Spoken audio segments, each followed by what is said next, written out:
Welcome to my channel, The Good Book Tales. In today's story, we enter a world that once believed the heavens had gone silent. For centuries, humanity searched the skies for a sign, waiting for a light that never came. But one quiet night, something broke through the darkness. A soundless ripple in the stars, a pulse that seemed to breathe. The world didn't know it yet, but the message had already been sent. The Messiah was returning, not from the clouds this time, but from the cosmos itself. It began with a flicker above the Pacific, a light so bright it outshone the moon. Satellites went offline. Radio towers caught fragments of strange frequencies, whispers in forgotten languages, vibrations that made machines tremble. Governments tried to contain the panic, but by dawn, every corner of the planet had seen the sign. Some called it a comet. Others said it was a prophecy fulfilled. A few dared to whisper the word everyone had avoided for generations, the second coming. Dr. Ellison, an astrophysicist from the European Space Agency, was among the first to notice the pattern. She wasn't a believer, not until that night. The light from the sky wasn't random. It pulsed with rhythm, almost like a heartbeat. She decoded fragments of the signal, and within the static, there was a sequence, mathematical perfection shaped like a voice. It repeated only one phrase: prepare the dawn. Half a world away, a man named Elias awoke from a dream so vivid it left burn marks on his bedsheets, circular patterns glowing faintly like constellations. In his vision, he stood before a radiant figure surrounded by waves of gold and blue, whispering, "I am coming from beyond the stars." Elias had never read the scriptures. He was an ordinary mechanic in Jerusalem. But when he opened his window, he saw the same cosmic light reflecting in his eyes. The world began to change. Oceans calmed for the first time in decades. Aurora lights shimmered over deserts and cities that had never seen such color. And for the first time in human history, every clock on Earth stopped at the exact same second, 3:33 a.m. Some called it coincidence. Others called it divine timing.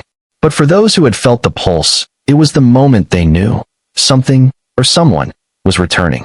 As scientists raced to understand the phenomenon, and religious leaders tried to interpret the prophecy, strange events began unfolding on the ground.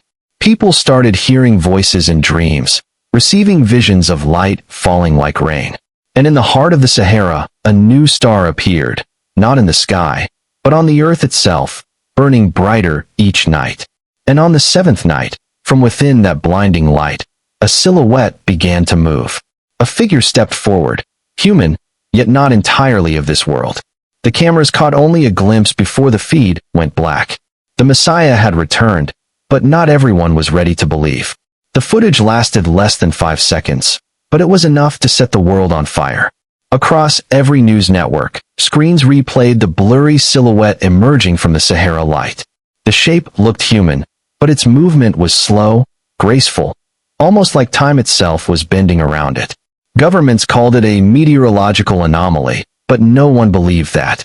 The people had already chosen a name, the cosmic messenger. In the days that followed, the desert became the center of the world.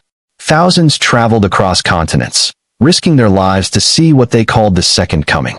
Pilgrims walked barefoot through scorching sand, carrying candles and handwritten prayers. Reporters camped on dunes, their cameras facing the glowing horizon. The light never dimmed. It pulsed softly every few minutes, like a heartbeat that belonged to the earth itself. Dr. Ellison arrived there too, against orders from her agency. She needed answers, not headlines. She brought her instruments, scanners, sensors, and old notebooks filled with strange calculations she could never explain. Each time the light pulsed, her readings spiked beyond measurable range. It wasn't radiation, not electricity, not anything recorded in physics. The energy was alive. It responded to emotion, as if aware of being observed. Meanwhile, Elias felt an invisible pull guiding him toward the same place.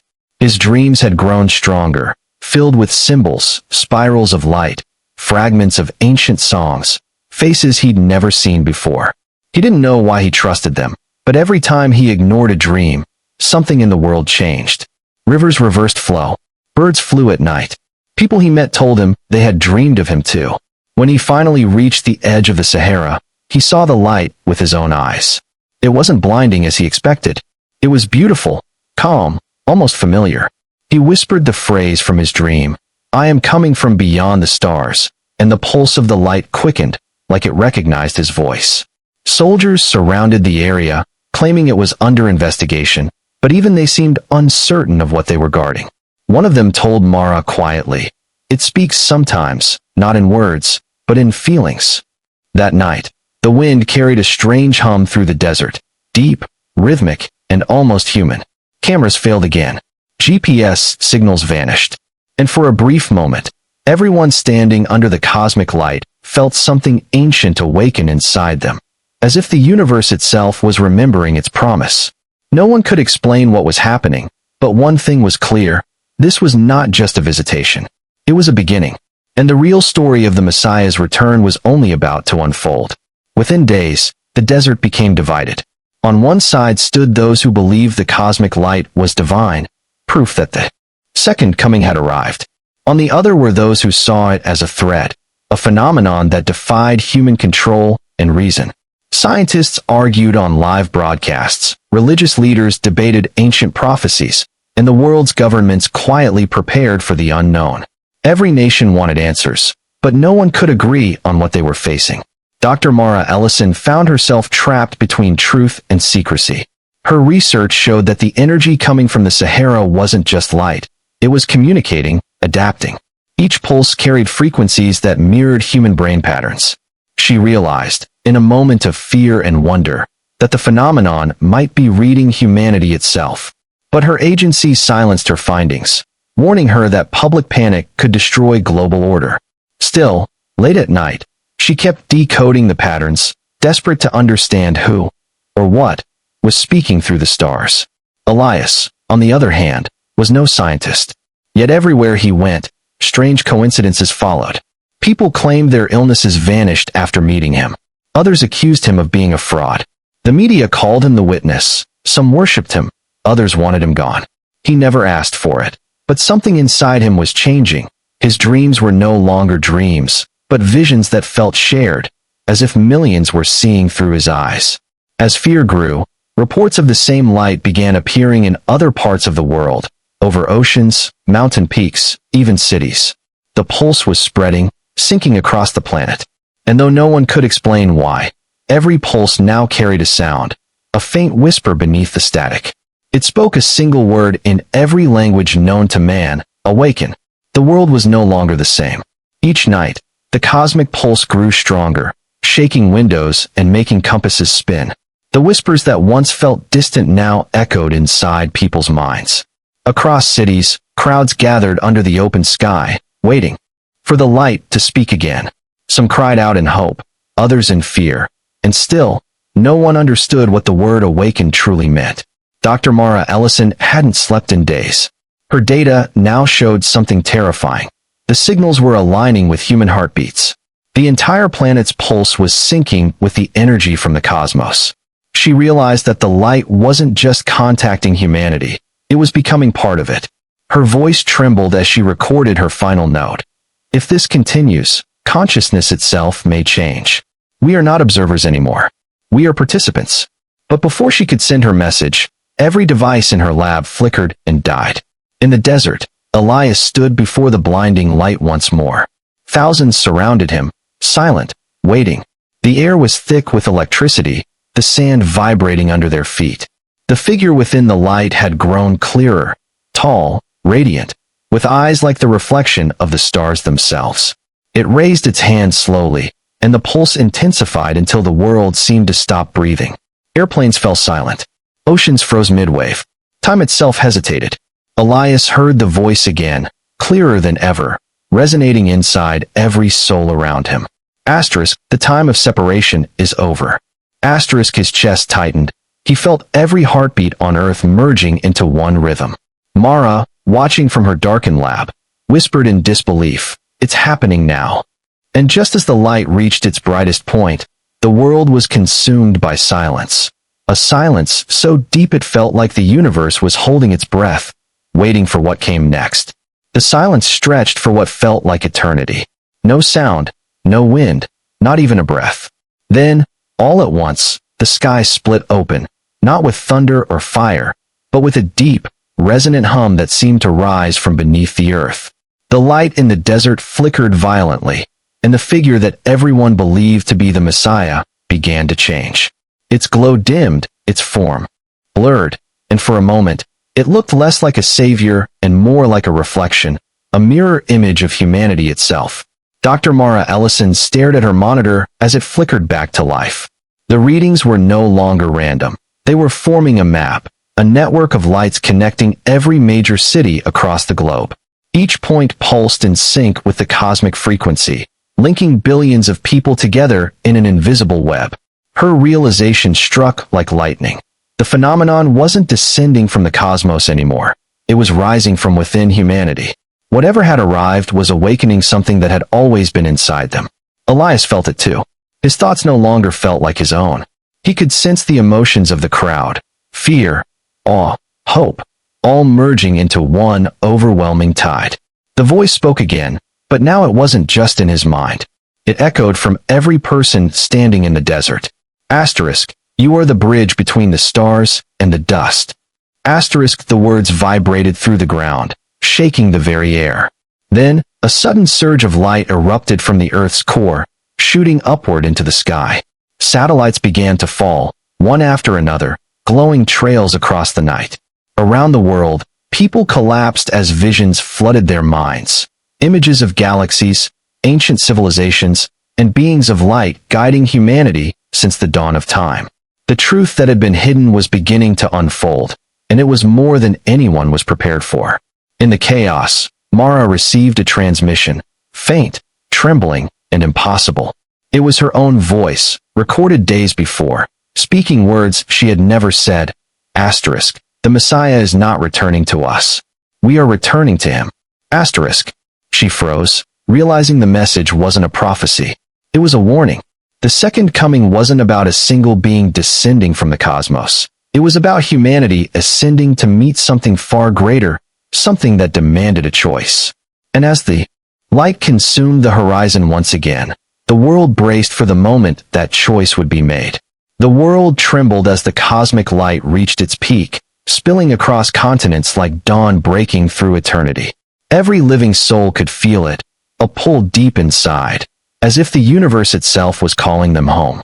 In the desert, Elias fell to his knees, eyes glowing with the same light that now filled the sky.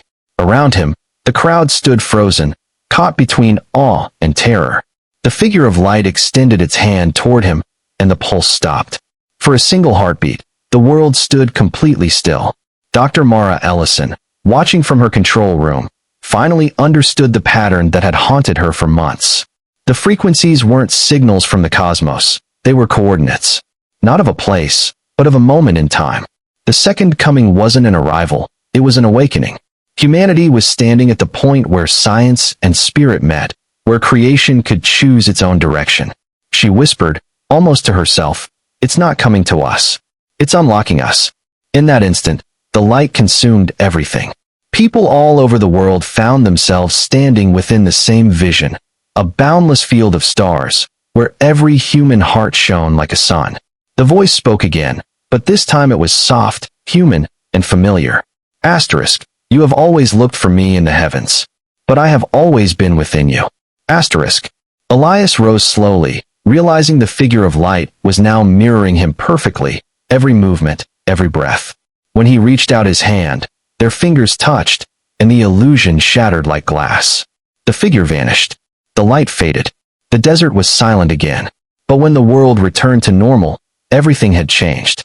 The stars above had rearranged themselves into new constellations, symbols no astronomer could identify, yet every human seemed to understand instinctively.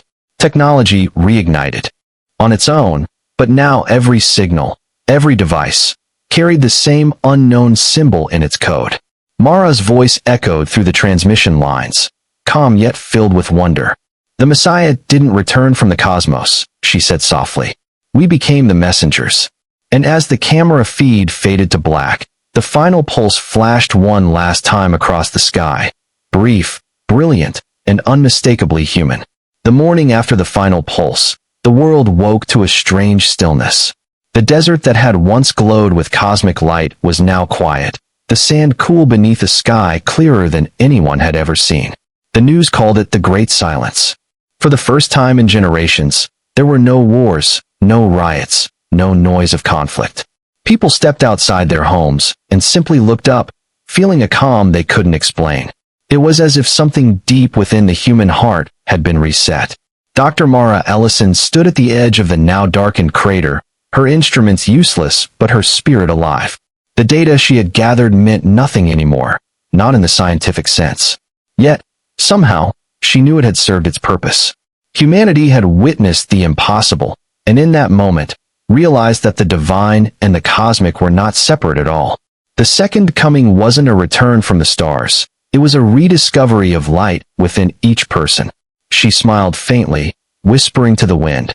We thought the universe sent us a message, but maybe we were finally ready to listen. Elias disappeared after that night. Some said he walked into the desert and became part of the light. Others claimed to see him in their dreams, guiding them through their fears, reminding them that the awakening had only just begun. Whether he was man or messenger no longer mattered. What mattered was the feeling he left behind, a spark that lived in everyone who had seen the sky that night. Over time, the world began to change in quiet, meaningful ways. People spoke with more kindness, science and faith began to work together, and children were taught to look at the stars not with fear, but with curiosity. The symbol that had appeared in the satellites became a universal sign of unity, a reminder that the cosmos and humanity shared the same origin, the same heartbeat. Years later, when the stars pulsed once more, it was gentle, like a wave saying goodbye. Mara watched it from her window and felt no fear, only peace. She finally understood. The Messiah's return was never about one being descending from above. It was about all of humanity rising to meet the light. And as the screen faded to black, her final words lingered softly. The cosmos didn't change us. It reminded us who we truly are.